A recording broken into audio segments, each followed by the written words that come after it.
The survivor as witness to collapse. The world has misunderstood narcissistic abuse. It has misdiagnosed its survivors, pathologized their collapse, and mislocated its pain. Mirrored psychic inversion theory declares that the victim is not the echo of pathology. They are the one who felt it. They are the site of true collapse, because the narcissist could not metabolize theirs symbolically.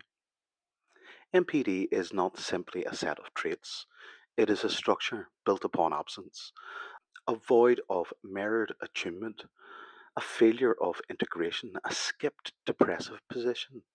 There is no good enough object, there is no grief, there is only simulation. The narcissist does collapse, but they do not collapse into meaning, they collapse into erasure. They forget, reframe, disassociate. Their collapse is mortification, real but evacuated. A structural override without symbolic reckoning, fueled by shame, anticathexis, and rage. They reconstruct the fantasy.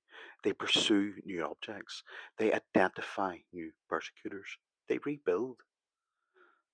But the narcissist does not seek collapse. They avoid it at all costs. To collapse would threaten the very scaffold of the false self. And yet, when collapse becomes inevitable through exposure, abandonment, or supply failure, it is experienced not as grief, but as mortification, a searing wound to the structure, not the soul. This pain is not metabolized, it is redirected, repackaged, used. Collapse becomes the comeback, mourning becomes retaliation, and the internal void is restaged as external persecution.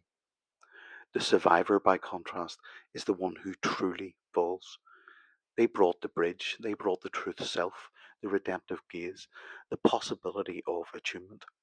And so when the fantasy shattered, they collapsed in the narcissist's place. This is the inversion. This is the psychic fracture. The survivor internalized the narcissist's rage, shame, and fragmented introjects and bore them as their own. Not because they were weak, but because they were capable of rupture, capable of love, capable of meaning. Input names what no diagnostic manual dares to speak. The survivor did not collapse because they were disordered. They collapsed because they were real. They had something to lose. They had something to mourn. They had the imprint of the good object, and it was desecrated. Where the narcissist simulates with cold empathy, the survivor symbolizes with grief. Where the narcissist uses objects, the survivor forms bonds.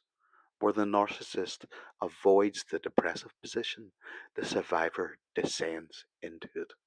Where the narcissist annihilates, the survivor remembers and reassembles and names and reclaims. This is not codependency, this is not victimhood, this is symbolic authorship through collapse. To survive narcissistic abuse is to have carried someone else's death, to have grieved for what never loved you, to have collapsed under the weight of a fantasy you didn't create but were forced to maintain. The narcissist did not symbolically grieve, the survivor did, and that collapse was not a breakdown, it was a reckoning. M-Pit is the theory of that reckoning, a map of that inversion, a testament to those who carried the pain of two. Recovery movement has missed the collapse. It has avoided the one who fell, and in doing so, it has re-performed the very narcissism it swore to expose. It has diagnosed the narcissist, named their wounds, mapped their traits, outlined their types, but has failed to sit with the survivor as they rocked, looped, disassociated, fragmented. It avoided collapse not out of malice, but because it lacked a language, it lacked a theory, and it lacked the courage to listen to the one voice who had already said it, Professor Wagner. He was dismissed not for being wrong, but for being a narcissist, and so his insights cast out. The first disavowal in a long chain of mirrored avoidance. The results? A movement full of broken souls, seeking to fix others while avoiding the gaze that actually broke them. Empit breaks that loop. It says, look at the one who collapsed. Sit with the one who disassociates by the hour. Listen to the one who wakes into death. The victim is not an afterthought. They are the living record, the mirror that shattered, the only place where narcissism becomes visible in its full horror. To understand MPD, we must finally face the truth.